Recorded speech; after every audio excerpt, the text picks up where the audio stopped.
Fidèles amis internautes de Dabarou TV, bonjour et bienvenue dans ce numéro de votre émission Déballage. Le lundi 27 novembre dernier, le président Patrice Talon a reçu une délégation du principal parti de l'opposition, les démocrates, et de l'ancien président Boniaï, à l'ordre du jour des questions d'intérêt national en lien avec les élections générales de 2026, notamment le fichier électoral qui cristallise beaucoup d'attention et de critiques de la part des membres du parti des démocrates qui en demandent l'audit et ont déjà interpellé la communauté internationale sur la question. Que retenir de cette rencontre et quelle analyse pourrait-on faire des résolutions issues de cette séance d'échange? Instant débat sur ce plateau déjà, installé à ma gauche, David Kaba, qui est journaliste, expert en décentralisation. David, bonjour. Bonjour Ismaël, bonjour. Merci de répondre à notre invitation. En face de vous, Donassé Diglé, il est journaliste à la radio de Parakou. Donassé, bonjour. Bonjour Ismaël. Merci également de répondre une fois encore sur les plateaux de Dabarou TV. C'est moi. Alors, je vous le disais à l'entame de cette émission, les membres du parti politique Les Démocrates étaient hier au palais de la Marina. C'était au cours de séance d'échange avec le chef de l'État Patrice Talon. Plusieurs sujets étaient à l'ordre du jour, notamment les élections générales de 2026. David, de la démarche du chef de l'État béninois, initiateur de la rencontre, on peut noter une volonté de montrer qu'il est à l'écoute de l'opposition selon vous. Bon, on saura réellement le dire parce que je pense que Patrice Talon s'est retrouvé d'une façon ou d'une autre dos au mur parce que la question quand même sur l'audit du fichier électoral et un certain nombre de sujets qui sont quand même très importants pour le vivre ensemble et ici au Bénin. Alors, il a pris la décision de rencontrer effectivement le principal parti d'opposition, les démocrates, qui ont eu à porter quand même ces requêtes-là au plan international, tant au plan national aussi. Alors, oui, il a accepté de les recevoir, il les a reçus hier, mais pour moi, je dirais que la montagne a accouché d'une souris. On pourra en parler tout à l'heure, mais sur l'initiative du président de rencontrer les partis d'opposition, je crois que ce n'est pas la première fois. Nous avons vu défiler au même palais de la Marina là, le président Soglo, nous avons vu Boni Ali, mais jamais rien n'a vraiment changé. Nous sommes restés dans le statu quo, notamment en ce qui concerne la libération d'un certain nombre de détenus politiques, dont les principaux acteurs dont nous parlons ici, c'est Joël Aïbor, c'est Rekia Madougou. Nous n'oublions pas les autres, mais ce sont quand même les figures de proue de la lutte que mènent les démocrates pour la libération de l'ensemble des prisonniers politiques. Non, moi je pense que c'est une très bonne initiative parce que quand on parle de Boni Yahi et on parle de Patrice Talon, c'est une longue histoire dans la vie politique de notre pays. Qui vous souvient qu'au lendemain de 2016, les deux ont été obligés de se rencontrer en Côte d'Ivoire. C'était un recul pour la démocratie.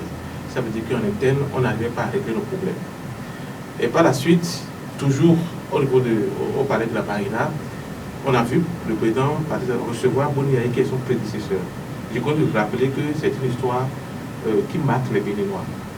Mais qu'est-ce qu'on a constaté? On a constaté que les engagements pris à l'époque pour mettre en place ce projet de concertation entre le président en exercice et l'ancien président n'a pas fait bouger les lignes. Et maintenant, est-ce qu'il faut aller à l'extérieur? C'est pour ça que je pense que la démarche du Parti des démocrates de saisir la communauté internationale autour des questions comme le recul en interne n'est pas une très bonne démarche. Ça veut dire quoi? Ça veut dire que les démocrates pensent qu'en appelant la communauté internationale au secours, on peut faire fléchir le président Patrice Talon. Et il a démontré lors de la rencontre de ce 27 novembre que tout ne peut pas se regarder à l'international. C'est à l'interne qu'on doit se regarder en face pour se dire certain nombre de vérités. Il a prouvé. Et vous allez voir que, contrairement à mon ami Kaba qui pense que ça a coulé d'une souris, il a abordé des présidentielles. Il a demandé au parti quand on va auditer le fichier électoral. Et il a dit ce qu'il peut dire. Et sur les points sur lesquels il pense lui qu'il ne peut pas démordre, il a été clair. Reste à savoir si les autres acteurs peuvent l'amener à baisser la garde. Et je pense que c'est une très bonne initiative. Il montre qu'en matière de démocratie, il y a deux paramètres importants. Il y a la mouvance, il y a l'opposition. Et lorsque vous le tirez seul, sans l'opposition, vous passez à côté des règles démocratiques. Et là, il a démontré que l'opposition existe dans son pays à travers un monsieur qu'on appelle Boni Yahi, Mais je suis un peu resté sous ma soif et je suis resté un peu choqué par aujourd'hui la casquette que porte Boni Yayi. Le président Patrice Talon ne reçoit plus Boni Yayi en tant qu'ancien président de la République, mais le reçoit. Et je dois vous dire qu'entre ancien président et président de la justice, il y a des secrets d'État qu'on ne partage pas avec tout le monde. Maintenant, on est obligé de poser avec lui devant les autres membres du Parti des démocrates. Et ça pose un problème. Ça fait que, parce que Boni Yayi même l'a dit, pour régler les problèmes qu'on pose à travers la libération des prisonniers politiques et consorts, il sait en tant qu'ancien président que Patrice Talon a les moyens de le faire.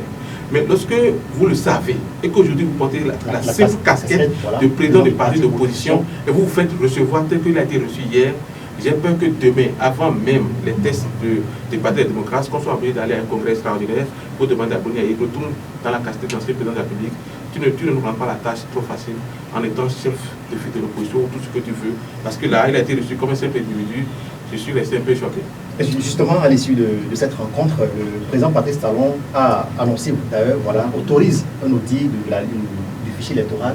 Vous ne pensez pas déjà que c'est une vue d'espoir pour ce parti d'opposition, quand on sait que parmi les requêtes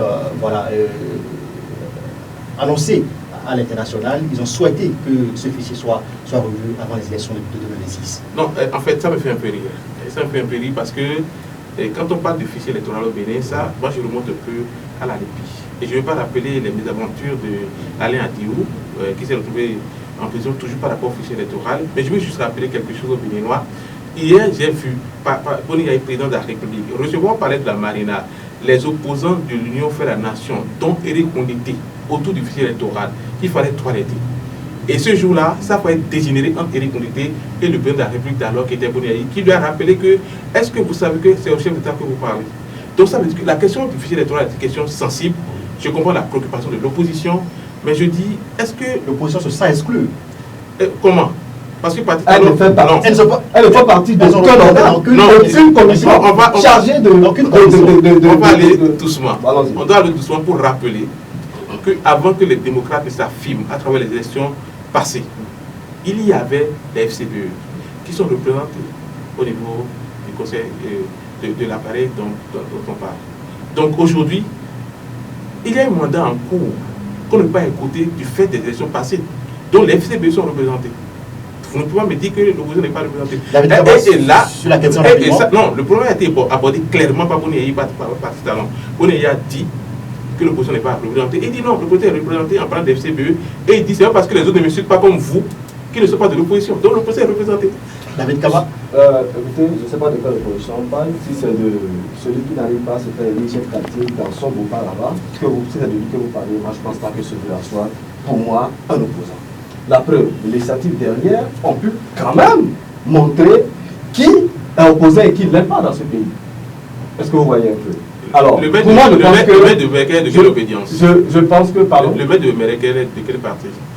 L'actuel maître de Merkel. Il est FCB, c'est quelle formation politique? Mais je ne parle pas de votre. Moi, je ne les appelle pas des opposants. Parce qu'ils n'en sont pas. Ça, c'est moi. Ok, oui, ça, c'est moi. Je parle des tests. Et parce qu'il y a des formations reconnues au niveau de la Sénat. Sur l'annonce faite par le chef de l'État, de l'audit de la liste électorale. Sur l'annonce faite par le chef de l'État, je pense qu'il a été pris au collet. Et il a bien fait de prendre cette décision-là, de revoir, d'auditer ce fichier-là et de nous faire le plaisir de voir, pour des questions de transparence, un certain nombre d'acteurs de l'opposition rester pour quand même surveiller cette marmite-là qui nous appartient à tous. Les élections, c'est pour tout le monde. Ce n'est pas pour la mouvement, ce n'est pas pour Patrice Talon. Alors, que les gens restent là pour savoir si l'eau suffit, est-ce que c'est bien assaisonné, est-ce qu'il y a du sel? C'est un festin familial, national. Et donc, il est de bon temps que l'opposition, l'original bien sûr, puisse être représentée et surveille ce qui va se faire. Encore que je vous rappelle ici que nous avons connu 3 élections non électrices. Des élections où on s'est retrouvé même à un moment donné à l'Assemblée nationale avec 2 partis de la mouvance qui n'étaient, à mon sens, que des caisses de résonance. Et nous avons 3 aujourd'hui. Nous avons 3 aujourd'hui avec une minorité qui est malmenée, qui est traitée de tous les noms d'oiseaux, parce qu'ils portent l'espoir de tout un peuple de revenir à notre système démocratique, où les libertés sont respectées, où le droit de manifester, d'opiner librement sur des questions sont aujourd'hui d'actualité. Vous pensez? C'est une joie pour moi que de voir cette opposition-là pouvoir véritablement manifester les désirata des populations. Et c'est ce qu'ils sont en train de faire. Alors, auditer le fichier, c'est une bonne nouvelle. Voir désormais des responsables de l'opposition dans les commissions, dans les organes, c'est aussi une bonne nouvelle. Mais le chef de l'État a été clair hier, qui n'est pas prêt aujourd'hui à vouloir manipuler le système en place et pour pouvoir demander à ce qu'on puisse insérer un membre du parti politique, les démocrates, dans le schéma pour ce sera bien dommage. Lorsqu'on demandait les quitus fiscaux, je prends pour témoin Jean-Baptiste Elias, qui a porté ce problème-là au niveau du directeur général des impôts. Oui, qui aurait dit à un moment donné qu'il aurait reçu des instructions pour ne pas remettre les quitus fiscaux à un certain nombre d'acteurs. Est-ce que vous croyez que cette boulot d'étranglement, ces obstacles, ces tickets qui ne sont pas donnés à un certain nombre d'acteurs pour participer aux élections, vous pensez que c'est normal ça? C'est pas possible. Alors, qui sont ceux qui insèrent les noms? C'est quand même des hommes, ce n'est pas les machines qui automatiquement insèrent les noms dans les fichiers. Non, ce sont des hommes qui le font. Ces hommes-là sont nommés par qui? Par le président de la République. Alors, est-ce que vous ne voyez Alors, il faut absolument que l'opposition fasse partie de ces commissions-là pour surveiller le lien qui est profond. Mais le chef de l'État était clair que ça serait... Il faut qu'il trouve des mécanismes.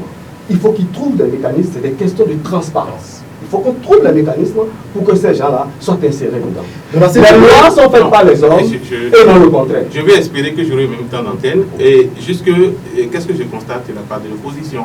D'abord, j'apprécie la démarche, c'est une très bonne initiative. Oui. Et le président Patrice Talon, pour les 2 ans qui lui restent encore, doit multiplier les contacts avec les membres de l'opposition. C'est ça qui fait la vitalité de notre démocratie. Mais qu'est-ce que je constate? Je constate que les démocrates qui ont brillé lors des dernières élections à travers 26 sièges au niveau de notre Parlement veulent qu'on remette en cause un certain nombre d'institutions. C'est-à-dire, par exemple, le fichier électoral consortium, en réalité, et jusqu'à la date d'aujourd'hui, quand on va vous demander le nom du chef de file de l'opposition, qu'il soit moins nul que le délégué de coupage, ce que vous dites, il reste et demeure le chef de file de l'opposition. Mais le contexte aujourd'hui fait que après le gouvernement, on retrouve l'Assemblée qui est la deuxième grande institution. Donc, et quand on repart au niveau de cette institution, de contre-pouvoir, quand on repart là-bas, on voit les démocrates qui auraient souhaité être au niveau de toutes les instances où c'est possible que l'opposition puisse avoir sa place. Mais le contexte n'est pas trop favorable pour eux. Ce n'est pas venu systématiquement. Il y a un mandat en cours, je le rappelle, et ce mandat, contrairement à David Kaba, prend en compte les FCBE qui, pour moi, sont de l'opposition. Parce que je parle des tests de la République, je ne parle pas des préjugés ou des intentions des uns des autres. Les FCBE sont de l'opposition. Maintenant, il se trouve que Boni Yayi, en tant qu'ancien président de la République, c'est avec précision. Et là, je rejoins un peu David Kaba pour dire que si le président Patrice Talon le veut, avec sa majorité absolue au Parlement, on peut essayer, comme on l'a fait la dernière fois, assise politique. On se dit désormais nous avons face de nous une opposition représentée au Parlement et par rapport à ça, nous pouvons essayer quelque chose. C'est pour ça qu'aller à l'international pour faire le bruit ne change rien. C'est notre constitution qui a cette faiblesse de donner tout pouvoir au chef de l'État. Et quand ça se passe comme ça, il faut trouver les mécanismes pour l'amener à couper facilement les Chines. Sinon, avec la formule actuelle, ça ne marche pas. Quand on a épuisé le droit de recours à il y a de bon temps qu'on puisse aller à l'extérieur. Parce que nous avons signé ce n'est pas la communauté internationale qui a demandé à Patrice Talon de recevoir les membres du parti. Est-ce que malgré cette autorisation, vous ne voyez toujours pas que la question de l'exclusivité des élections générales de 2026 demeure? Parce que voilà, on demande l'audit de la liste électorale, mais aucun membre du Parti démocrate ne sera représenté. Et là encore, l'ANIP, cette institution, est rattachée directement à l'exécutif. Vous ne voyez toujours pas que... Regardez la démarche du président Boni Yayi, actuel président du Parti des démocrates. Il a écrit une lettre au FCBE que lui ne reconnaît pas comme parti de l'opposition pour demander une audience. Ça veut dire que Boni Yayi sait que il faut composer aujourd'hui. Et voyez un peu comment les mutations s'observent politiques dans notre pays. Aujourd'hui, Boni Yayi, ancien président de FCBE, est obligé d'écrire à Paul Moupé qu'il ne reconnaît pas pour lui demander audience. Ça veut dire que la présence de FCPE dans le système peut aider les démocrates à avoir leur compte. Mais l'idéal aurait voulu que les FCPE soient confortablement installés du fait de leur présence au Parlement. Il se trouve qu'il y a un mandat en cours. Et ce mandat n'est pas encore arrivé à terme pour remettre en cause le processus. C'est là où un peu la difficulté. Quand ça se passe comme ça, il faut négocier et non s'imposer. Il faut négocier et non s'imposer. Alors, je pense que les négociations, c'était depuis déjà dans la validation de ces réformes-là qui ont été soumises à un certain état. À quelle époque? Je dis lors de la présentation des réformes, du système partisan et de tout ce qui a amené, quitus fiscal, machin, tout ça là. Donc, moi je dis une chose, il faut retenir que l'opposition n'a pas à mendier ce qui lui revient de droit. Les tests ont été taillés à la mesure d'un certain nombre d'acteurs politiques pour leur permettre d'aller sans embûche, sans difficulté aux élections. Alors que d'autres personnes se sont trouvées handicapées par les mêmes tests. Alors qu'est-ce qu'il faut faire? Il faut simplement ramener la balle au centre et redistribuer les cartes. Donc, c'est lui qui pose des questions. Quel a été le rôle de l'exécutif pour empêcher les FCPE d'avoir un député au Parlement? Parce que si les FCPE, quelle que soit la portion de député au Parlement, se sentirait confortablement installé pour dire nous sommes représentés au niveau du fichier électoral. Aujourd'hui, il se trouve qu'on est allé aux élections avec les FCPE, ils ont vraiment échoué. Ce n'est pas la faute à l'exécutif. Justement, c'était ça l'objectif de l'exécutif. Non, c'est un certain nombre d'acteurs politiques. Nous sommes des analystes, nous faisons des analyses. Vous êtes analyste politique. Je suis d'accord. Je fais aussi des analyses politiques. Alors, qu'est-ce que vous savez? Je reviens pour vous dire quoi. Quand vous me dites que le président Boni Yayi a envoyé un courrier à Paul Bouffet, en politique, je vous rappelle que c'est des règles arithmétiques. C'est toujours du 1 plus 1, mais jamais du moins. C'est-à-dire, même les personnes en griffe les plus inutiles, les gros cancres, peuvent être appelées pour quand même gonfler le nombre. Et c'est en cela que je veux vous rappeler que jusqu'en janvier dernier, les FCPE et dans certaines localités de notre pays ont tenté de battre campagne avec l'image de Boni Yayi. Il a fallu qu'ils sortent ouvertement pour faire la part des choses. Ça veut dire quoi? Ça veut dire que Boni Yayi, s'il le voulait hier, il a fait campagne avec les FCPE, ça lui donne des députés au Parlement. Il ne l'a pas fait, c'est aller en défense des FCPE. Aujourd'hui, il y a bien des FCPE. Je ne vois pas le rôle que l'exécutif a joué pour empêcher les FCPE d'être au Parlement. Non, au contraire, ils ont favorisé FCPE au détriment de certains acteurs politiques, beaucoup qui ont plus de popularité. Lorsque vous voyez par exemple un Guy Mitopé empêché d'aller aux élections, vous avez les preuves de ce que vous dites? Pardon? Vous avez les preuves de ce que vous dites? Mais Guy Mitopé l'a dit ouvertement, il était quand même, je ne sais pas trop, on peut revenir à un certain nombre d'éléments qu'il a eu à dire sur les réseaux sociaux, un peu partout à des conférences de presse. Il a été empêché d'une façon, comme d'autres acteurs, d'aller aux élections, se présenter pour les élections. Moi, je parle de FCPE et démocrate. Guy Mitopé devait être sur quelle liste? Il devait être un démocrate. Est-ce que les démocrates ont des députés? Il devait être un démocrate, comme d'autres acteurs aussi. Dans la 8e, les démocrates ont raflé. Quel a été le rôle de l'exécutif pour permettre de rafler ici? Monsieur la question de la libération des détenus politiques et le du retour des exilés, parmi lesquels figurent les célèbres leaders de l'opposition qui sont Joël Aïvo et Eric Madougou, le chef de l'État Patrice Talon n'est pas allé par 4 chemins pour réitérer son opposition à la classe présidentielle à l'endroit de Madougou. Est-ce qu'on pourrait dire déjà là que les espoirs de Boni Yayi et de l'ensemble des membres du parti politique de l'opposition sont tombés à l'eau? Tout à fait. Je pense qu'il n'y a pas d'autre mot. Le projet est complètement foiré, c'est complètement foutu. Et tout ce qu'il faut attendre peut-être, c'est que à quelques mois de la date de passation de charge du président Patrice Talon, peut-être pour se rajouter, qu'il prenne une loi d'amnistie ou la décision de gracier. Ce qui est sûr, je sais que, et allez l'écrire, Patrice Talon le fera. Mais c'est une question de timing. Je vous explique. Actuellement, si ces deux-là sont libérés, il y a trop de soucis pour les partis de la mouvance politique sur le terrain. Vous mettez quoi dans le souci déjà? Ben, ils ne vont pas s'en sortir politiquement. D'abord, les autres ont sauvagement le vent en poupe. Vous m'excusez. Je pense que beaucoup ont dénoncé ici, en fait, que pour les élections législatives dernières, on a volé la victoire des démocrates, qu'on leur a volé quelques sièges. Est-ce que vous voyez? Alors, actuellement, ils sont le vent en poupe, les populations sont martyrisées, et il y a cette graine-là, il y a ce désir de marquer Talon, comme ils ont marqué Yahi en 2016, qui est là et qui attend. Cela est en train de germer, et on ne compte que les heures, les jours, les mois, pour pouvoir rendre ça. Alors, moi je vais vous expliquer que la décision de ne pas pardonner, surtout à travers cette phrase, cette affirmation du président, pardonner peut être une faute. C'est ça, hein? Il a dit que pardonner peut être une faute. C'est à croire que Patrice Talon est en train de tracer une frontière entre le pardonnable et l'impardonnable. Alors que les fondements, la nature, les principes même de la notion de pardon ne donnent pas une certaine exclusivité. Et c'est le chef de l'État après tout. Vous savez, Oui. le pardon ne peut exister sans l'offense, et l'offense n'aurait de rédemption, de rémission sans le pardon. C'est pour dire quoi?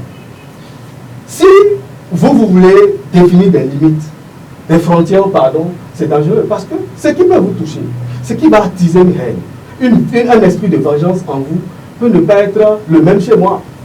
Je vous prends un exemple très simple.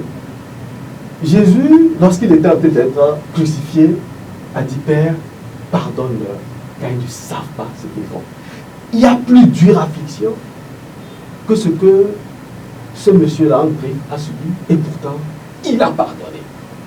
Je crois Pierre est allé voir le même Jésus et lui a demandé: combien de fois dois-je pardonner mon frère? Jésus lui a dit 70 fois, 7 fois par jour. Et donc, les notions de pardon, la notion de pardon, le pardon est quelque chose de fondamental dans le vivre ensemble. Mais ce qu'on reproche à ces deux personnes, c'est quand même qu'ils ont porté atteinte à la sûreté de l'État. Voilà. Et je dis, il n'y a de... pas d'excuse qui puisse empêcher le pardon, parce qu'il n'y a pas de frontière à l'impardonnable. Il n'y a pas de frontière. Tout est pardonnable, c'est ce que je voulais vous dire. Et si jamais Patrice Talon n'avait pas été pardonné, oui, il ne serait pas président de la République. Fort de cela, il sait, lorsqu'il a été pardonné, et une fois aux affaires, c'est qu'il a... Moi j'appelle ça de la vengeance, il s'est quand même vengé. Parce que si depuis 2012 il est resté en exil, il a préféré rendre le coup à travers 52 jours à un autre, notamment celui qu'il a pardonné. Et puis moi je dis, cet esprit de vengeance, cette haine affichée, assumée du président de la République, qui est censé être le père de la nation. Un père ne rejette pas son enfant. D'accord. Un père, ça pardonne. Je vous rappelle la fable de l'enfant prodigue dans la Bible, qui a décidé de prendre tout l'héritage du vivant de son père et aller faire la Java. S'est retrouvé dans une condition difficile et qui est revenu. Le père a préparé un banquet pour lui. Je ne demande pas à Patrice Talon d'organiser une cérémonie d'amnistie de Melchior Madougou, non, mais quand même, en tant que père de la nation, en tant que le représentant d'une composante diverse de la société béninoise, il y a des gens, la grande majorité des Béninois qui pardonnent, comme il a été pardonné, et il doit le faire. Là, c'est réglé. Non, j'ai écouté l'homélie de David Kaba et je pense que il a mélangé un peu les pédales parce qu'il a confondu la politique à la religion. Et de ce fait, lorsqu'on reste sur un plan purement religieux, et lorsque je le vois sur le plateau, je souhaité qu'il me suive quelques sourates du Coran pour étayer un peu son argumentaire, mais il est resté plus dans la Bible. Et ça fait que je suis un peu confus. Mais ce que je dois dire, c'est quoi? Ne mélangeons pas la politique et la religion. Et à partir de là, je vais marquer une pause pour dire Joël Haïfort et les Kamadougou n'ont pas de place en prison. Ça, c'est une position personnelle. Mais lorsque je m'inscris sur le terrain purement politique, je vais donner un exemple à David Kaba, je donne l'exemple de Guillaume Soro. Quand on voit le rôle que Guillaume Soro a joué pour l'avènement au pouvoir de l'actuel président de la Côte d'Ivoire, on peut s'étonner de constater que ce monsieur empêche ce Guillaume Soro de rentrer chez lui au pays. Nous sommes en politique en ce moment-là. D'accord? Et le président Boniaï allait cailler en stratégie s'il restait confiné sous sa casquette d'ancien président de la République. pour négocier avec Patrice Talon. Ce procès, non, écoutez, oui, vous aurez souhaité qu'on arrête ce procès, mais à la vérité, en politique, il y a ce que vous savez mieux que moi, qu'on appelle la stratégie politique. Et vous l'avez dit tout à l'heure. Quand on voit l'ambiance dans le pays, où Patrice Talon a fait l'option des réformes, et quand vous faites l'option des réformes, vous êtes d'office impopulaire. Tout à fait. Parce que vous ne pouvez pas dire aujourd'hui que vous ne reconnaissez pas les grandes réalisations de ce monsieur, mais à côté c'est... Le PAG, quel est le taux d'exécution? Le PAG, quel est le taux d'exécution? Écoutez, ça c'est votre point de vue que je respecte. Mais je veux juste vous faire constater que si en stratégie politique, les deux là recouvrent leur liberté, aujourd'hui, Patrice Talon qui, par nature, veut évoluer dans le silence absolu. Il ne veut, le gars dit la tête dans les guidons. Est-ce qu'un bon côté roule la tête dans les guidons? Mais il a dit qu'il roule la tête dans les guidons. S'il sort ces gens-là aujourd'hui, il sera obligé de lui soulever la tête pour rouler. Mais en politique, ça insiste ce qu'il fait, sauf que ce n'est pas bon. Ah oui, non, le politique, ce n'est pas bon. Parce que s'il le veut aujourd'hui, demain, les deux là vont sortir. Et même les gens vont rentrer au pays. Et je veux rejeter avec Kaba pour dire quelque part, ne soyez pas surpris. Les gars, et tous les aider rentreront au pays avant la fin du mandat de Patrice Talon, ou jusqu'au lendemain, la fin de sa mission à la tête. Il n'a rien à faire, mais nous sommes en politique, c'est pour ça que je vous dis, tout le temps que vous avez passé, depuis tout le temps pour vous écouter, vous étiez vraiment installé, soit dans une église, en tout cas loin de la politique en tout cas. Oui, j'ai commencé en expliquant que sur le plan politique, Patrice Talon n'a aucun avantage à sortir ces deux-là. Aujourd'hui, non, j'ai dit je vous rejoins. C'est vrai que Patrice Talon, je suis parti dans l'autre sens pour montrer qu'en réalité, ça doit être une exigence morale pour lui. David Kaba, c'est vrai qu'aujourd'hui, l'opposition est restée sur sa soif et ne compte que sur les élus parlementaires de la mouvance présidentielle pour le passage en douce, justement, de la loi d'amnistie qu'elle a introduite au Parlement. Est-ce que vous pensez que voilà, ce projet de loi va prospérer? Non, le projet est mort. Le chef a dit, moi je ne pardonne pas. Mais aujourd'hui, le seul espoir, c'est voilà, ce projet qui est sur la table. Il n'y a plus d'espoir parce que certains députés LD ont même dit qu'en réalité, c'est une campagne d'infox. La réalité, c'est que certains disent même que ce n'est même pas inscrit à l'ordre du jour. D'autres disent dedans que c'est de fausses communications. La réalité, c'est que ce n'est pas vraiment encore inscrit. Ils sont en train de débattre d'autres sujets. Et ils ne sont pas certains que cela sera inscrit. Aujourd'hui, on a entendu le chef de l'État qui dit, moi, je ne pardonne pas. Qu'en sera-t-il alors de ces affidés? On ne sait jamais. Non, il n'y a pas de surprise. Je vous ai déjà dit ici, les plus à plaindre, si ces deux-là étaient libérés, ce sont ces députés qui sont assis au Parlement. Les députés de la mouvance. Alors, c'est surtout à leur avantage que ces deux-là doivent rester de l'autre côté. Et ils auraient été vraiment désolés que le président dise autre chose que cela. Alors, pour rapidement mettre un terme à cette émission, le deuxième sujet que nous allons aborder concerne notamment l'installation du premier adjoint de Parakou. Après 9 mois, Mohamed Abdel Taya Yari est le nouveau PAM de la ville de Parakou et il remplace ainsi Charles Tokor à ce poste après 9 mois de vacances dans la CGG. C'est un homme, on pourrait dire, qui connaît la maison déjà, conseil au sein du conseil municipal de Parakou. Voilà, qu'est-ce que vous attendez? Quelles sont vos attentes au niveau de cet homme qui vient de prendre les rênes de ce poste-là? Il connaît la maison, certes, mais il ne connaît pas la maison de la comtesse. Aujourd'hui, le contexte a changé avec l'arrivée des eux qui ont plein pouvoir et qui ont beaucoup plus de prérogatives. Sinon, hier, le maire de la ville pouvait lui déléguer un certain nombre de pouvoirs et lui permettre d'être présent sur le terrain. Mais avec le contexte actuel, je ne le vois pas trop en action, hein, sans le maire. Il est juste venu respecter l'organigramme, nous aider à respecter l'organigramme, sinon je ne vais pas faire de l'espoir. Parce que quand il va commencer par oser, il pourrait se retrouver en conflit avec le maire sur le terrain. Ils sont de oui, parti politique. Oui, mais c'est ça parce qu'il doit dépendre encore du maire. Et le maire a dit qu'il est son bras droit. Lui dit qu'il va envoyer des pics au maire, j'attends de voir. Mais en réalité, nous avons, à travers sa désignation, il n'a même pas pu élection, sa désignation, mis en place un système pour respecter l'organigramme de la mairie de Parakou. Sinon, en réalité, je ne vois pas en train de faire du miracle actuellement, mais on peut se réjouir de constater que notre ville a désormais un premier agent maire, et ça fait plusieurs mois de vacances. Sur la question, David Kaba? C'est un événement pour moi, c'est un événement. Je pense que déjà même depuis l'élection du maire Youssa Chabizimé, même quoique le premier adjoint de Youssa Chabizimé, Chatoko est parti, un homme d'action, même s'il a réduit sur ses actions. Et il est parti, il a laissé le fauteuil à Youssa Chabizimé, la ville est amorphe, voilà, terne, on ne comprend plus rien. Et qu'un adjoint au maire soit désigné après combien? Après 9 mois. Après 9 mois de post-vac. Vous voyez, c'est la preuve même que rien ne fonctionnait. Rien ne fonctionnait au sein de la commune. Et aujourd'hui, dans un contexte de réforme de l'administration publique locale, on peut comprendre que il est encore plus inutile. Hein, il est plus inutile parce que celui qui est à l'action, c'est le SE. C'est le SE et un certain nombre de cadres techniques.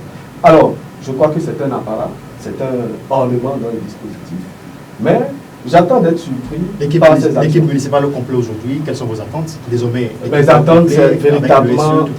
Et ce sera votre mot de la fin. Mes attentes, véritablement, c'est que cette ville puisse reprendre ses noblesse. Je pense que Parakou, c'est la métropole, c'est la vitrine du Grand Nord de septentrion.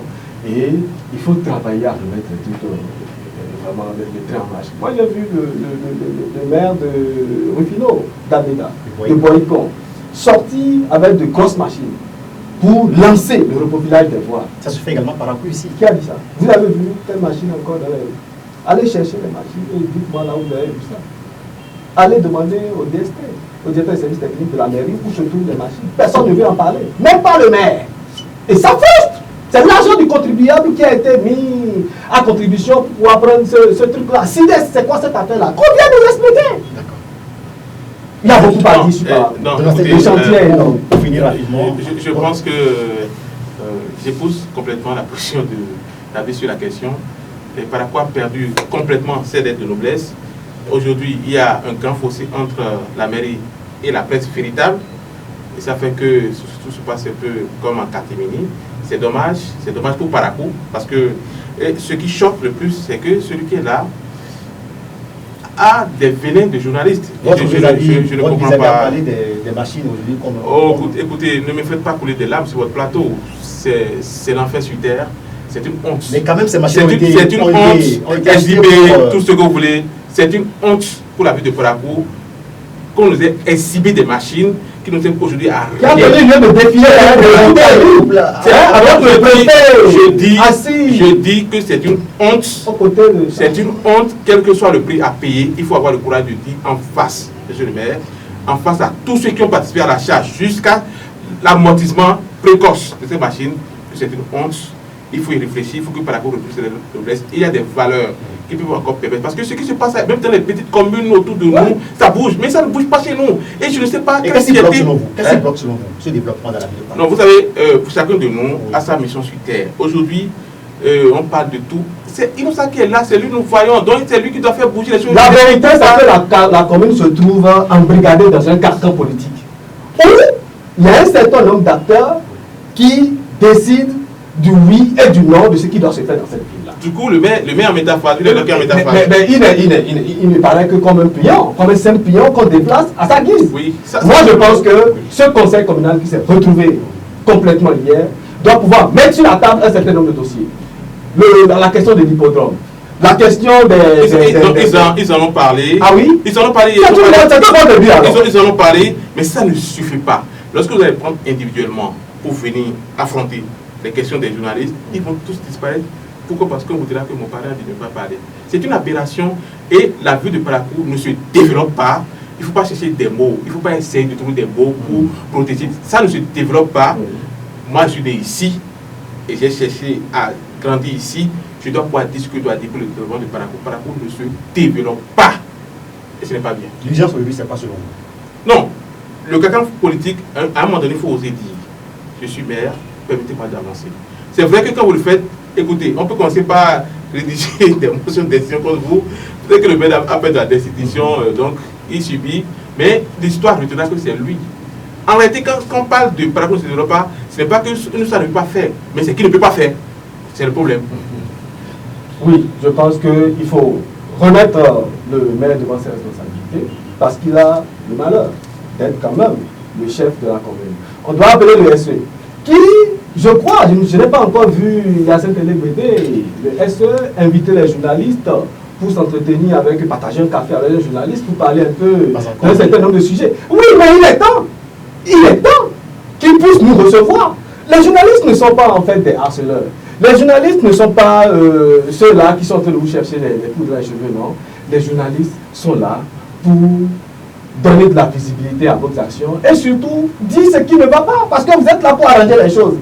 Le SE est venu, et comme le disait un de nos confrères, le SE Yacine Télégbédé accueilli dans un océan de dossiers opaques. Je crois que c'était un titre pareil qui a amené quand même notre confrère Nassirou Sidi Ali devant les tribunaux. Hein? Malheureusement, le maire ne s'est jamais présenté ou s'est fait représenter. L'affaire a été noyée. Pourquoi? Parce que peut-être c'est une boîte de Pandore qui aurait été ouverte. Je pense qu'il faut ramener ce sujet-là sur la table et qu'on puisse en discuter véritablement. Cette ville mérite un meilleur sort que ce qui lui a été donné depuis plusieurs années. Il y en a marre, il faut dire ça va comme ça. Il y en a marre, c'est sur cette expression voilà, de David Kaba que nous refermons cette émission. Merci à vous de nous avoir suivis. Merci également à vous, chers invités, d'avoir répondu présent à mon invitation pour et débattre de ces sujets, notamment cette rencontre du Parti politique des démocrates avec le chef de l'État Patrice Talon hier à la Marina, où voilà, les questions d'élection générale 2006 ont été abordées, la libération des détenus politiques et le retour au pays également des exilés politiques. Merci de nous avoir suivis. Merci également à l'équipe de réalisation. Je me nomme Sadou Chabi Adamo, Kurt Zamba, Lola Chabi. Quant à vous, portez-vous bien et à très bientôt.